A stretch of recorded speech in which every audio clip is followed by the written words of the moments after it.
It's easy to forget what freedom looks like when you live in the city. It's easy to forget that older part of ourselves that modern life teaches us to silence.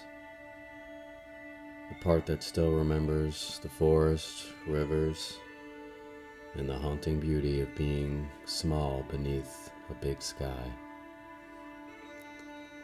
Out west, when the sun falls across the mountains, gold becomes violet, violet becomes crimson red. And just for a moment you understand why men invented gods. If there is one, you think, he must be a painter. In West Virginia, along the trails, the forest seems to go beyond memory. The trees there whisper secrets older than Saturn's rings.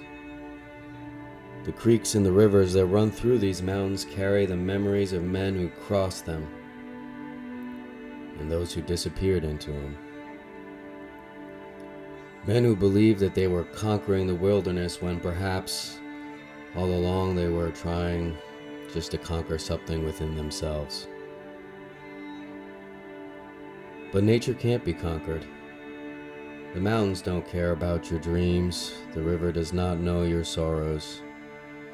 It will swallow you whole without ever knowing your name. And no matter how deeply we love it, nature will never love us back. Nature only asks one thing of you, that you meet it as you are. And if you go far enough into it, it strips away everything the world has taught you to pretend to be. And maybe that's why it's there to remind us that freedom is not something lost. It's remembering who you were before the world told you who to become.